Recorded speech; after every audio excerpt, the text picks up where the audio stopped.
And we're back. Hello, guys. Good day, good evening, and good afternoon. It's been a while. It's really been a Been a while. while. 2026 na. It's all Ilang your buwan ba fault. tayo nawala? Pasensya na. Pasensya na kayo, guys. Hindi ko naman ginusto yung nangyari. Well, everyone, we're back here in this PowerPoint Guard podcast. As usual, my name is Josh, and I'm joined with my very lovely friend, Tito Randy! So Tito yes, Rands. happy that we're back. Marami nang nangyari sa NBA and we have some stuff to discuss today. Grabe. How are you, So Josh? parang What's been last happening since the last year? life happened. A lot of moving pieces. That's all I can tell you. But all I can say as well is that huli tayo nag-usap was like before the preseason starts, I believe. And July now, pa ang last natin. mid-season na, patapos na ang trade Mid-season na. Patapos deadline. na. Oh my God. Okay lang yan because we're gonna talk about a lot of things. We're gonna talk about OKC, Denver Lakers, the Clippers, the trade deadline, Cooper Flag scoring 49 later, some of the all-stars that were chosen, and obviously, sa idol natin kay Kobe, his death anniversary. We'll talk about that later. But Fun times. our first topic today, OKC and their drop-off. So, as you know, they started 24-1. Ang daming mga analysts nagsasabi they're gonna challenge the 73-9 record ng Golden State. But in the last how many games they're 14-10. Yeah. I mean winning record but not compared to the 24-1. So what happened? What do you think happened, Josh? Well, it wasn't the GSW 739 run that yung inanticipate ng mga analysts from the very beginning. But I think the main thing that happened with them is injuries, right? They struggle to get healthy, to get everyone, all of their starting five on the floor together with Hartenstein, si Chet, si J-Dub, si Shai lang ang pinaka-consistent na laging nasa floor. And then the rest of the pieces, either injury, di sila nagsasabay-sabay when playing, even AC got injured at one point in time. So, I think that, and another one is nag-a-adjust na yung mga teams sa offense nila. How they run their offense. They're adjusting to Shea's playmaking, yung mga play bait, yung mga foul bait ni Shea. So medyo na-adjust na rin. And we can see it with Shea's numbers. Medyo hindi na siya ganun kataas as usual with his utilization rate. So I think that's the main issue. Agree ako with the second part that you said. I think teams are figuring out how they play OKC, Yeah. right? So to your point, the foul baiting, some of the refs are holding their whistle already. Kay Yes. similar kay Luka, they're holding their whistle. Kasi is it a foul? Not a foul, whatever. So they're holding their whistle. At the same time, I think to your point earlier, the teams are figuring out how they play already, how they pass, how they play call, etc. Also, I think the dip in Jalen Williams's play, medyo mababa yung Yes. level of play this year, contributes to that. So yeah, it's been weird kasi they were so dominant at the start of the season. Tapos biglang sunod-sunod na talo. They were beaten by Charlotte by more than 30 points, I believe. Earlier, Yes. they lost against the Wolves, right? Yes. 20 lamang pero in the end naging 10 na lang. So it's been a weird season, parang up up up tas biglang down sila. So Sobrang down, no? I still do believe they're the favorites, right? Yes. They're the defending champions for a reason, but again, I want to see them in playoff setting na 7-game series. We'll see how it goes. So any last thoughts on OKC? It will still be hard to beat OKC. I think they're still young. Yung ceiling nila for some reason parang hindi pa rin nila na-reach. To your point, J-Dub's numbers medyo nag-dwindle down. Is it because wala siyang masyadong training camp before the season started because of injury? Um, But again, we can never count them out. I think this is a normal slump. Medyo mataas lang siguro yung naging expectations natin with them. But if you look at it overall, they're still a top three team easily. So yeah. Agreed, agreed. Sige, let's move on to the next one. Denver, right? So when Jokic went out about 14 games back, everybody thought, ala, babagsak ang Denver kasi Jokic is the MVP, etc., etc. But surprisingly, Denver has a 9-5 record, right? Right. And that is without Jokic, that is without Cam Johnson, that is And the without Aaron Lakers. Gordon for parts of it, right? So Christian Brown is not playing also. So Yes. Jamal Murray has been carrying them. Peyton Watson has been a revelation, and they're still winning. I think it's the coach. To be honest, Coach Adelman, parang they play the right way, and Jamal Yes. Murray is taking the game. So. I don't know when the fall off is gonna happen. It doesn't seem like it because they have a good system. They have good players still. So, thoughts? Well, you're right. I think it's the coach, but at the same time, I think it's the culture and the experience that they've built up over the years. They didn't do a major overhaul sa roster nila. They stick Right. with it with yung mga winning players nila with Gordon, with Braun, Jokic. And dito lumalabas yung winning experience ng team. Without Jokic, we still have a Murray na if hindi naalala ng mga tao was very clutch. Parang actually very Especially consistent siya against eh. the Lakers. Yes, every postseason sobrang clutch ni Jamal. He is an all-star. He deserves to be an all-star this season. Um, I think yun talaga eh. So regardless of it's like OKC. Parang yun nga no, at the beginning of the season, right? It doesn't matter kung sino yung player na nasa floor because the chemistry is Mhm. there and everyone can produce. So I think that's the main thing, the main winning ingredient for Denver right now. That's why they have a decent record. One of their weaknesses last year was bench scoring. So I think the addition of Tim Hardaway and Jonas Yes. Valanciunas, I think it's big. Two stable bench players who knows when to produce. So I think that's a big one for them. So yeah, I agree with you that Jamal Murray is going to be an all-star. About time, to be honest. But yeah, I still believe that they're one of the teams to beat as well within the West. Okay, sige, let's move on. Clippers, okay? If you My God. remember, no podcast we were talking about the Clippers. What's happening with them? Is it the aspiration scandal, etc.? Is it Chris Paul, whatever? A lot has happened. Obviously, I, Chris Paul was sent home, right? yeah. They started the season 6-21, but more surprisingly, they're now 16-3 the last 19 games, and at the 10 seed right now, 9 seed if I'm not mistaken It's in the gonna go playoff up picture. for sure. It's gonna go They're up. gonna go up. So Yeah. what changed? What changed? Was it just Chris Paul? Because it was it coincidence that when they let go of Chris Paul, they started winning? Is it Yes. the defense? Is it their system? What is it, Josh?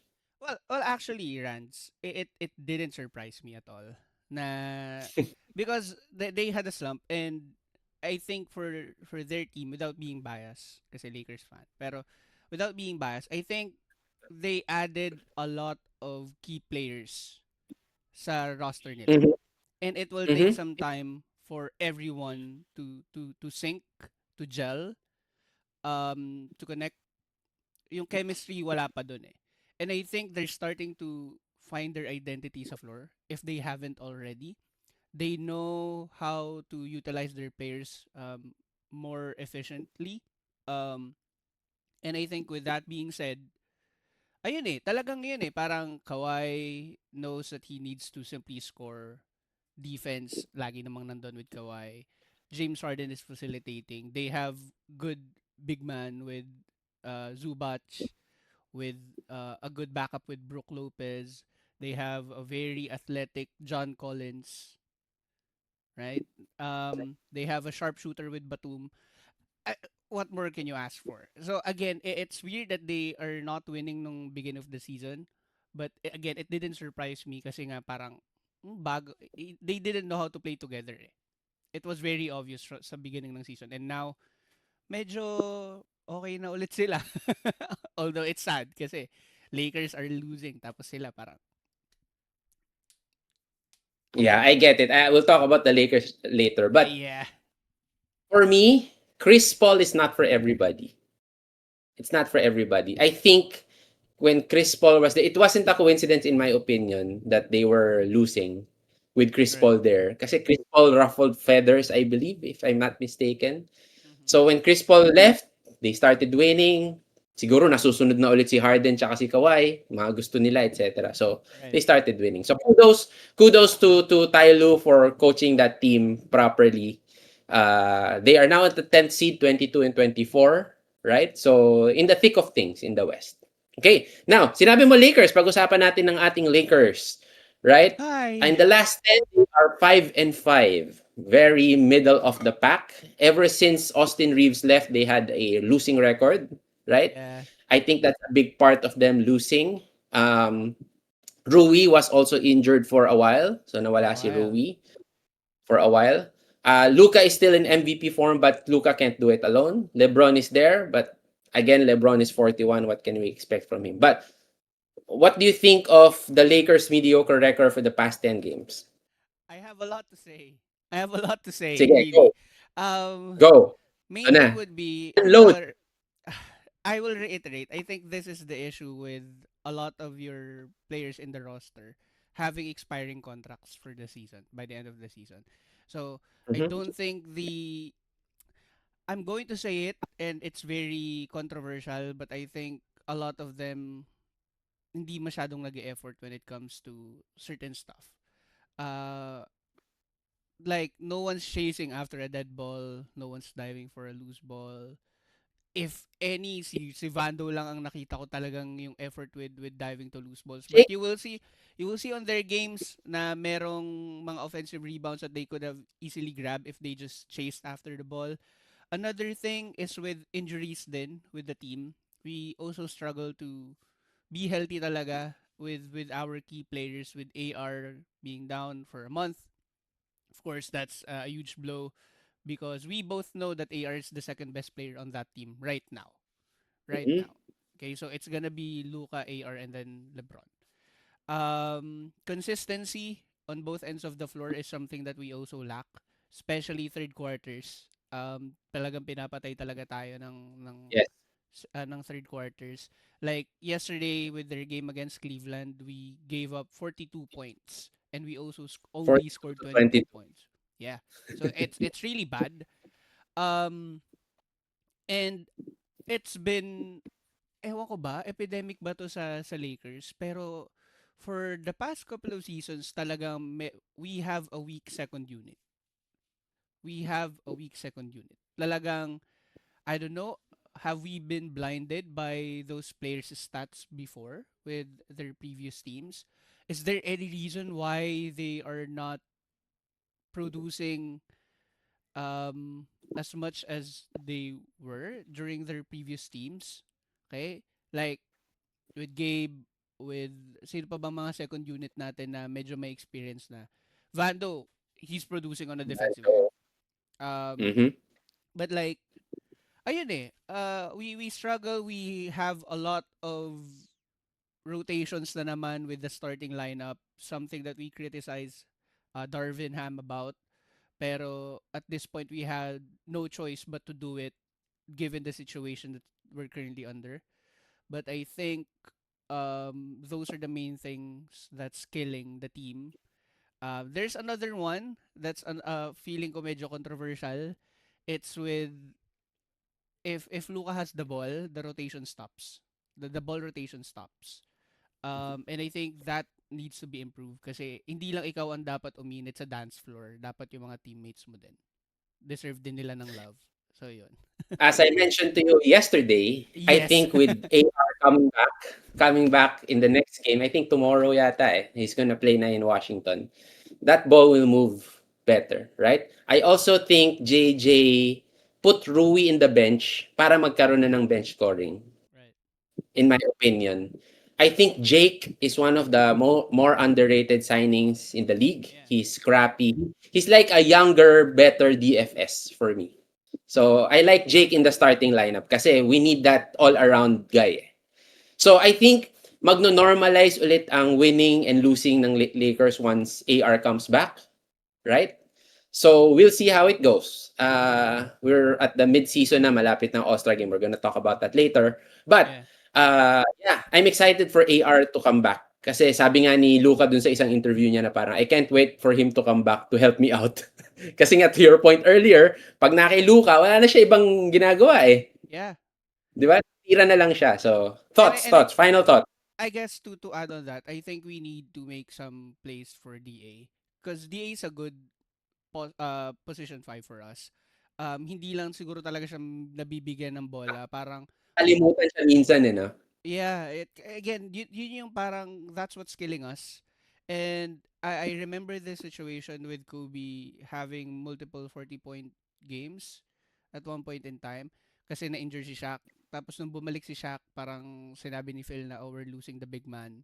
So parang Mm. he had to stop the Yeah. 40-point streak against the Clippers just to feed Shaq's ego. And we know the Ace issues before with previous teams. We don't know if that's true or not. We're not here to discuss that, right? Pero I think for every players na ganun, like that caliber of player, we need to give them ano talaga the ball from time to time for them to produce. Diba? But Yeah. again, that's pretty much I think are the things that we need to solve right now. Yeah. But overall, I think JJ Redick has done a good job. Obviously, injuries will affect how you do your rotations, etc. Yeah. But I think he's doing a good job, in my opinion. And I think they will be buyers on the trade deadline, and we're gonna discuss that later. I Okay, just let's think move on. sorry, last lang. I Yeah, just go. think we need to be better sa mga over 500 teams as a team. Over 5 minutes. Yeah. Yep. Agree. Again, with AR coming back, I think that's gonna change. Yeah. Okay, let's move on. Jimmy Butler out for the season. He got injured, I think ACL, if I'm not ACL, mistaken. ACL. I think ACL. Talaga pag tuhod talaga, delikado na ako, may ACL din ako. Anyway, matanda na rin ako eh. So anyway, Steph is still producing at an all NBA level, right? Draymond is Draymond. Jimmy supposedly was brought in to be the second star. But with Jimmy out, the Jonathan Kuminga trade looming, where will the Warriors be? If tama yung nabasa ko, if it's factual, parang may rumors then with Jimmy's injury, parang they're planning to ship him out. I'm not sure if that's true, but it's just sad. Like, you don't want to see players getting injured at all. Kasi parang it Yes. kills the momentum ng team, it kills yung current plans ng team going forward. And of course, you would have to feel for the guy. No one wants that, right? So I hope he recovers quick. In Yes. terms of how it impacts the team, it will impact a lot. Kasi Jimmy's one of like the leaders on the floor. Siya minsan ang nag-i-instruct ng offense and defense. Same with Draymond, right? Mhm. Um, in terms of Jonathan Kuminga, it's a broken relationship. I don't think there's any way to fix that anymore. Mhm. They should have traded him last season when he requested it. They tried to salvage the relationship, but again, if you don't give the guy the minutes that he needs to deliver to for his future, then of course he would want out. And I think he deserves a spot somewhere else because we saw during the beginning of the season at saka ng preseason na meron talaga siyang skills to like may he can produce on both ends of the Mhm. floor. He just needs his minutes for me. So sad for Jimmy. I again for Jonathan Kuminga, good luck to him. Sana mapunta siya sa magandang team na will appreciate his value talaga a bit more. Ang weird lang because what's being talked about is Jonathan Kuminga for Andrew Wiggins from Miami. Si Wiggins Mhm. nag-play na sa Golden State. Wiggins Yeah. was the one traded para makuha si Jimmy Butler. So parang ang weird lang. Yeah. And Anyway, it doesn't match, I think, current value. They would have to add a bit more on the Warriors side. yes. Yes. So again, we will see how that goes. But yes, Jimmy, get well soon. Make sure pagaling ka. We need you. You're a good player. Sige, next. Let's talk about one of the games earlier. Cooper Flag versus Concanipal. Charlotte versus Dallas. Cooper Flag, the youngest ever to score that much, 49 points earlier. Concanipal not far away from 34. And the win, by the way, the game-winning free throws by Concanipal. So after a slow start from Cooper Flag, he's been picking it up, right? Yeah. Coincidence ba na wala si AD, siya na ang top scorer nila, maybe. Concanipal with a silky smooth stroke like Steph and Clay, 34 points. Comments on those two rookies. I so like Knipple. Like, he's my favorite player na sa Charlotte. Dati si Lamelo eh. Pero like, right now, again, controversial take. I think Knipple deserves the Rookie of the Year. I know Cooper Flag's gonna win it. No one's going to dispute that. But remember, magkaiba sila ng situation. Si Cooper Flag, siya yung main guy ng Dallas. Knipple isn't. And yet, Knipple is producing numbers comparable to Cooper Flag. And wins. And wins! Exactly. Knipple plays like a veteran. Honestly, like, pull-up J, step back threes, Hindi layups, athletic. passes. Di sa athletic pero sobrang sarap niyang panoorin. Like, sobrang sarap niyang panoorin sa floor. I started watching Charlotte games actually because of him.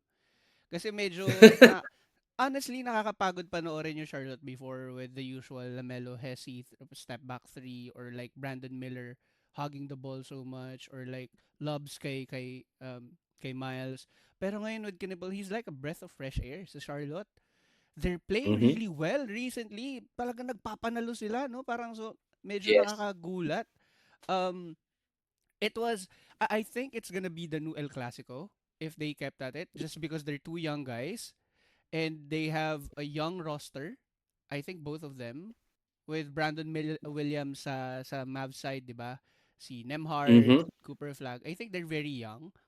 Um but it was a battle that I thought at the beginning was gonna be a snooze fest kasi they're both like on the losing column sa Bottom. divisions Yeah, nila. yeah, yeah. Pero it was one of the best games, if not the best game today. So, good Yeah, good agree for with both of you. them. Actually, may news nga na parang Concanipal is now the new face of the Charlotte Yeah. Hornets. Hindi na sila. So I think from a Charlotte Hornets perspective, to your point, breath of fresh air. At least somebody who's stable. Lamelo kasi is parang all over the place. Parang flash lang siya, hindi siya for winning eh. 'Di Yeah. ba?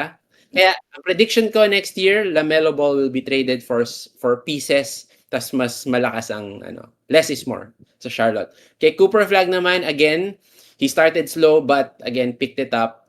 He's gonna be fine. He's gonna He's be the gonna be new fine. face of the Dallas I Mavericks. agree. So I think AD will be traded next year. So Cooper Flag will take over talaga. Okay. Sige. Let's talk about the All-Stars.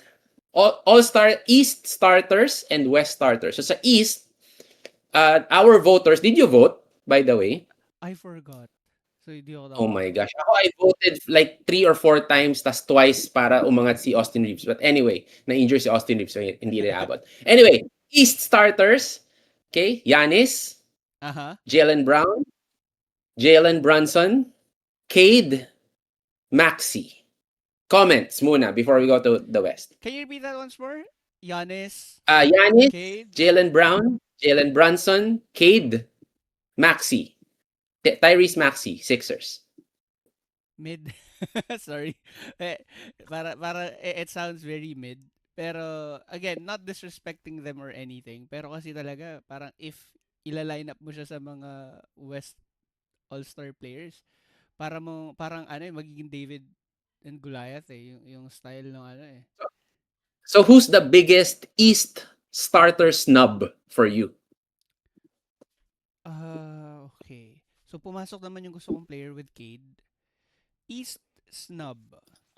I'll give you some names. Okay. Okay? Tell me kung sino dapat ang starter at sino papalitan niya. Okay? Okay. So ulitin Okay. ko yung East, Giannis, Jalen Brown, Jalen Brunson, Cade, Tyrese Maxey. Okay? Some of the Mhm. names in the East, okay? Scotty Barnes, Jalen Duren, Josh Giddey, Jalen Johnson, Donovan Mitchell, Pascal Siakam, Towns, Michael Porter Jr., Norm Powell, some of the names. Sige. Well, Tama ba yung votes? yeah, yeah. Are all of those the all stars? Pero I think Jalen Duren should have been a starting five. Yeah. Okay. Kasi okay, Number I one team know. in the Yes, and aside from that, he's not behind Cade at all. If anything, they're like the new Kobe and Shaq combo. Like I know they want to make a name of their own, Whoa. but I mean they're getting there. Like grabe yung threat ni Duren and he's only what 20 years old. 21 naman. 21, oh, still that's so young. Di ba? Parang to produce that number tapos 21 ka lang, parang nakikipagmamaan sa mga 30-year-olds. Parang dude, Sino papalitan mo? If Jalen sa Duren is your pick. Tyrese. Yeah. Sino papalitan mo doon sa starters ng Tyrese. East? Tyrese. Tyrese Maxey. Okay, okay. Yeah. Ako, I think they got it right. Although, again, from a lineup perspective, maliit sila. It's technically 4 guards and Giannis. Yeah. But again, wala positionless naman na we're Okay ba gonna to si do the Towns? US World. Hindi, ano lang, wala pang reserves hindi pa na-announce ang Ah, reserves. okay. Ano Okay. lang siya, yung just to name some of the players. Okay. Okay, sa West tayo. Di pa tayo sa West. Next pod na natin pag-usapan yung reserves, okay? Okay, So okay, West okay. starters, tell me if you got it if they got it right. Steph, Luka, SGA, Joker, Wemby. It's hard, but yes. Ah, All of them deserved it. Yes. Yes. Yes. yes, ako din yes. Ah, the only snub na parang pinagtatalunan ng mga tao LeBron. was no, Steph or Anthony Edwards. Oh, Kasi Steph. Anthony Edwards has a winning record, better than Steph. Pero stats-wise, Steph is there. Steph ka Steph. pa din. Yes, Steph. Okay. I Agree why ako dun, actually. why is there any debate between Ant and Steph for this season? I mean, I mean, Anthony Edwards is scoring 29 points per game. he's Steph's not as 27. consistent as Steph though. Like merong mga Steph has been injured. but still it's gonna be Steph. Akala ko nga sasabihin mo si LeBron eh kasi parang 'di ba parang homage kay LeBron but I think it's gonna be unfair. It defeats the purpose of the All-Star game if Yeah, gawin mo I don't that think way. LeBron is gonna make Respect and it all, this right? year. I don't think LeBron will make it this year. But again, we'll discuss our picks for the reserves next week on our next pod. Okay? Anything else Yes. about the All-Star? No. Yeah, the starters. Okay, sige. No. Let's move on. Okay, pag-usapan natin yung trade deadline. Okay, so the Okay. trade deadline is coming up February 5. So we need to have a pod near that date or on that date, right? Yes. And the big news is Giannis has already asked to be traded, either in this trade deadline or in the off season. Comments about Giannis muna, then we'll talk about some of the teams. I'm sad for him kasi parang I remember just a few weeks back sabi niya na parang I'm going to stay na parang Yeah, I'm yeah, yeah. here to stay and everything pero parang to you deliver the championship for the team, okay, and for you to be booed by your own team by your own fan base. I Yeah, think that's it so bad. hurts. That's so bad. Parang that's so disrespectful. Why would you do that to a guy who revitalized your organization, Won revitalized you a your team, championship. and yeah, won you a championship? You won't do that to a guy who gave you Finals MVP, two back-to-back MVPs, right? So why would you do that to him? Like that is so unfair. For Mhm. if anything, like lahat ng ginawa niya, wala lang talaga siyang good supporting system. Parang ilang seasons na magkakasunod na paiba-iba sila ng coach from Budenholzer to Adrian Griffin to then Doc Rivers, who isn't a good coach by the way. He's a bad coach, a terrible coach. Coach. Yeah. Terrible coach. Yeah. Watch this, Doc. You're a terrible coach. um and to have different lineup changes, walang consistency sa mga players. I think some of the players that they currently have sorry, pero feeling ko more of a bench player rather than a starting lineup type of player. Um, I think he needs to be on a team kasi hindi naman na siya pabata eh. Same goes for any other stars out there looking to explore the market. Hindi na sila pabata, and I think it's an old notion to like be loyal to a team.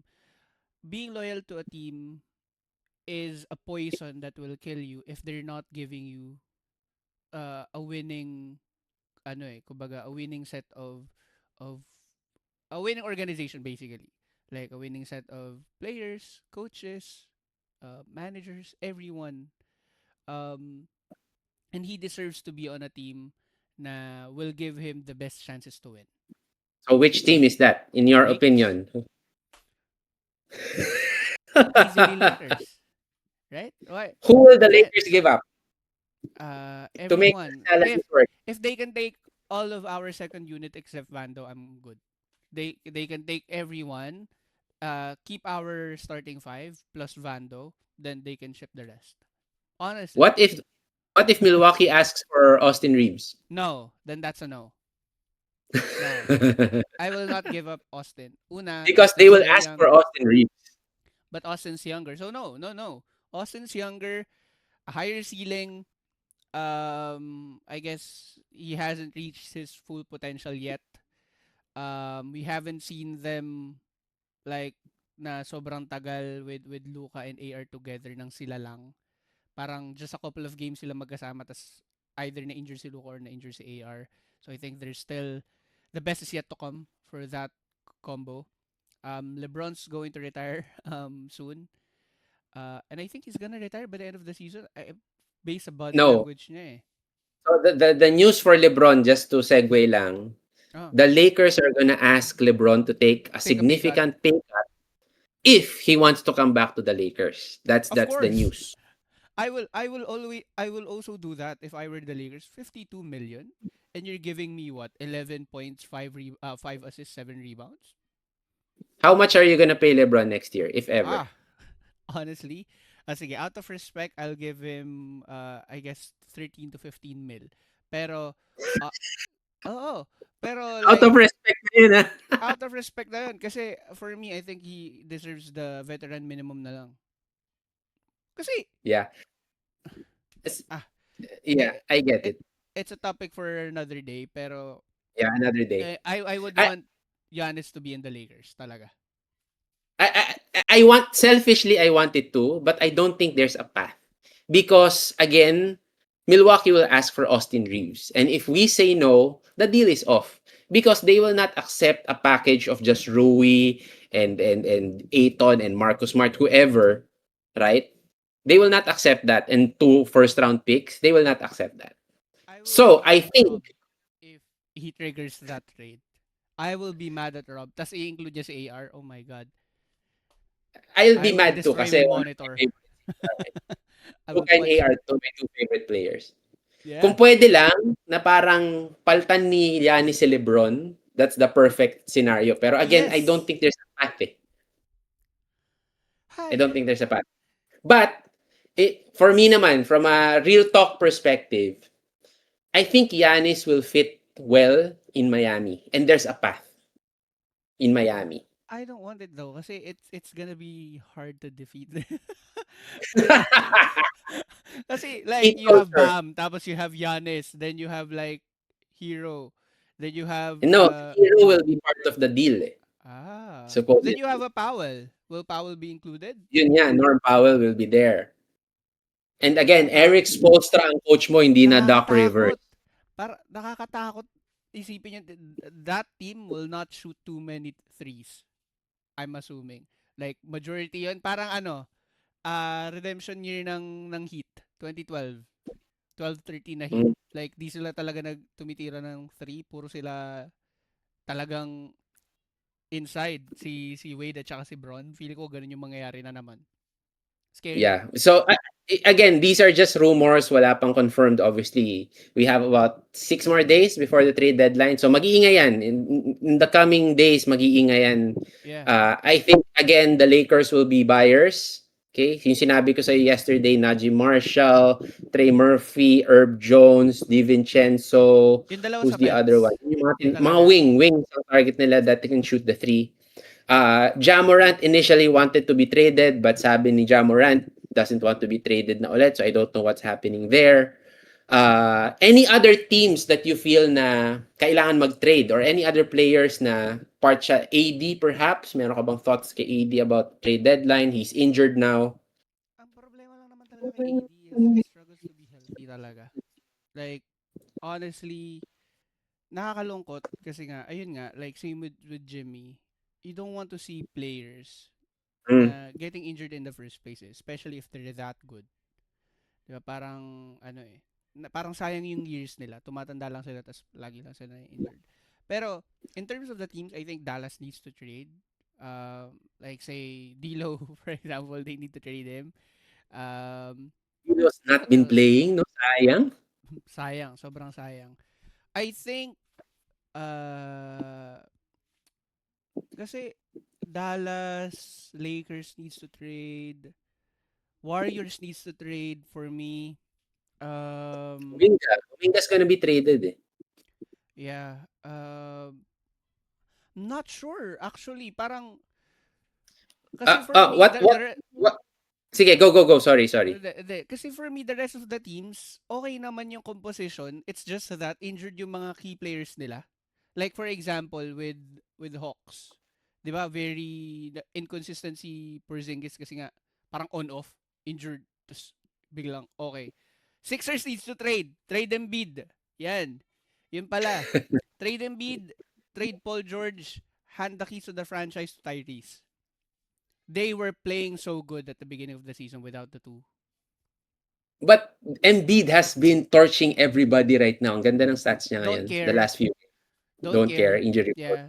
Yeah. Eto, Eh, balik lang kay Giannis. I just thought about it. Again, one rumor was saying that Giannis is gonna be traded for Carl Anthony Towns in New York. Would you do it if you're Milwaukee? oh yes. Well, no. Kung si Kat lang. More. Hindi, I mean, Give us cat more. and fillers, obviously. Cat and fillers. May mga first round Oh, pick yan, yes. second round. Oh, yes. Yes. Yes. Kasi ayaw na ni Giannis sa inyo eh. And I guess ang pinaka best case scenario is for you to at least get a player na all-star All-star level. caliber pero hindi Mm. superstar level. So, okay na si Kat sa inyo. And then rebuild. Maybe around Kat, I don't know. Kasi by the looks of it, si Kat ayaw na rin sa kanya ng mga kampi niya eh. Oo nga eh, parang ang weird ng dynamics sa New York ngayon ever since Mike Brown stepped in eh. So, I mean, Yeah. they're playing well but not as well as last year. So, anyway. But I'm excited sa trade deadline. I think, like you said, I think the Lakers will make moves. I think the Warriors will make moves, especially the Kuminga one. The Heat will always be in the mix for anybody. They were in the mix kay Giannis, go ahead. Jazz. Yun pala, bigla ko naalala. They need to trade as well. I don't think they're gonna be ano lang. They're not gonna be buyers. They're gonna be sellers, in my opinion. They're gonna offer Lori pero give me Si draft Kessler, picks. feeling ko ay ma-market nila. Kasi kahit injured, no? Yung Yeah. market nila. I think Yeah. so too. So we'll see. So yeah, exciting siya. Trade deadline then All-Star game, which is weird. Dapat All-Star muna tapos. But anyway, any other thoughts? Trade deadline. We're gonna do this pod again next week. What is next week ba? Friday, Feb 4? 5, I think. 5, right? Exactly on the trade deadline, we're gonna have a pod. So, for sure, makikita natin yung mga rumors niyan and Yes. if deals are coming through. Hopefully, naisip ko lang si Rob Pelinka agad na kung magawa niya ulit yung surprise of a Luka Doncic trade last year, sana magawa niya ulit this year. Go Lakers! Let's go Lakers. Let's go Lakers. Sige, last topic for today. In memory of one of our favorite players, Kobe. It was My his goat. sixth, sixth death anniversary. Rest in peace, Goat. What is your favorite Kobe memory or memories? Grabe, no? It's been 6 years already. Time Oh, flies bilis, so no? fast talaga. Ang bilis talaga. Yeah, Rest in Paradise King. My goat. Yeah, ang pinaka-dahilan bakit ako na in love sa basketball in the first place was him. And Mhm. I remember of course, I was still young that time, pero I remember yung game winner niya against Suns. Game 1, Western Conference Finals. That Olympic, yung logo sa ano, woohoo! Mhm. Yeah. It was very chilling kasi before that, right? Parang they were down and yung last three basket came from him. Yung layup niya inside the paint, one of I think another one free throws, then yung layup and then yung fade away ng OT. So like Mhm. chef's kiss talaga, parang the best feeling. I know they lost that The series. lost series, Yeah, yeah. pero the memory of him like just doing that. And from there, talagang ni-research ko na yung mga games niya, yung game winning shot niya, 3 points against the quote-unquote Kobe stopper against Portland, the 81-point game, of course, the 63 points, 3 quarters against Dallas, yung game winning shot niya against the Heat, yung, ano ba, yung 1 foot 3-point bank shot. Um, and I guess yun talaga, like, having those memories of him and him delivering at the best of his abilities kahit injured siya is the best memory that I can think of for my goat. That's my goat. Ako ako, I'll show my age a bit. I remember, Josh, 1996, hindi ka pa buhay, Josh. Grabe, no? 1996, I was following the NBA draft at that time. I was 13 years old. Okay? Okay. And then merong high school player na named Kobe Bryant, drafted by the Hornets then traded to the Lakers. So na curious ako. Nung time na yun wala pang internet, panay magazine Yes. lang, etc. Na-interest ako. Okay, so I bought all the magazines, binasa ko. Tapos nakita ko very flashy maglaro, yung parang yabang, very yung pagle-layup, iikot, mga ganun, galing dumang. Sabi ko, magugustuhan ko tong player na to. Ever since that time, siya na yung favorite ko talaga. From the time na he airballed a lot of threes in the Utah Jazz series noong Yes. 98 and 99, from their first championship in 2000, right? Yung na ano siya na sprained ankle siya, but Shaq fouled out pero he took over in the fourth quarter in overtime. Tas eto pa, I remember, Josh, 2001, lahat ng games ng Lakers nire-record ko sa VHS. VHS, not CD. VHS. VHS nire-record ko It's siya. been a while na Ganun ko. narinig ko yung VHS, ah. As very grainy pa yung yung recording nun. But ang favorite memory ko of Kobe, because I watched this live on TV lang naman. I watched it live on TV. Was the 81-point game. Like I watched it live. So I started the game, watched it live. I remember the date, January 22, 2006. I watched it live and I couldn't believe it. Somebody scored 81 points And in a modern game. day basketball. Modern day basketball, wala masyadong dumunk siya a bit, pero almost Yeah. all jumpers, threes, tsaka humabol pa sila that game. They were down by, I think, They were almost down 20. 18 points. Oo, Yeah. 18 points. Hinabol nila yon. And all of 81, Kobe's 81 points, kinailangan nila for it to win. So, yun ang favorite memory ko. And to your point, ang dami, all the game winners, and especially also the 60-point last game. Doon naiyak ako talaga as I a cried. I also Kobe cried. I also Kobe cried. diehard fan. So that's so yeah, rest in peace, King. We still feel you in this game. Sana nandito ka pa to provide your knowledge to Yeah. the younger To players. Randy, to add, and I remember Vanessa Bryant saying this, yung sa Hall of Fame speech ni Kobe, na even if he's injured, he would still play. Kahit broken finger yan, para ipapakay siya lang kay Gary Vitti. And the reason parang made me tear up a bit, just because he said, yung mga nanonood na fans, they paid for me to play. Mm, So bakit hindi ako maglalaro? Kahit pa yung kaliwang kamay ko na lang. And that's very factual. Like he played na meron yes. siyang broken rotator cuff sa right shoulder niya, and he Mhm. played fade away lefty against the Pelicans. So dude, the struggle of that guy, the mentality of that guy, like how he approaches the game, pinapakita niya kung gaano niya kamahal yung game of basketball na parang, sige, break me, tore me apart, pero I will still play. I owe it to Yep. the fans. So, Yep. rest in peace, King. Yes. Minsan lang ini-imagine ko if Kobe was still alive, kung paano niya i-mentor si Luka in the Lakers. Yes, right? Parang minsan iniisip ko yun na sayang hindi naabutan ni Luka. Nakilala ni Luka si Kobe pero hindi niya naabutan sa Lakers. First hand, meron siyang mentor kay Kobe. So, minsan iniisip ko lang yun. Kasi he But did it, 'di ba? anyway, ha?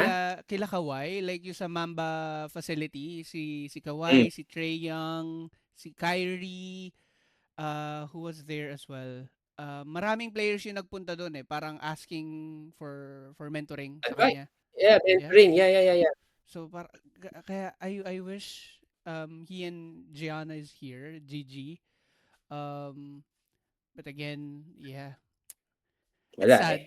Yeah. It really is sad. But anyway, so yeah, finishing off with that, thank you, Kobe. And that is our show for today. So That's please it. watch out. Yeah. Mabibitin na naman sila. Oh, okay lang yan. Mag-pod tayo tomorrow. Hindi naman tomorrow. Baka next week with the trade deadline, as I mentioned, we're gonna discuss all the deals, who are the players involved, which teams are involved, etc. Obviously, we're gonna discuss some games. But yeah, thank you all for joining us today, tonight, whatever it is. I hope you watch this again. We will make sure na continuing na to. Weekly na kami ulit maglalabas Yes, ng we will pod. do our Right, best. Josh?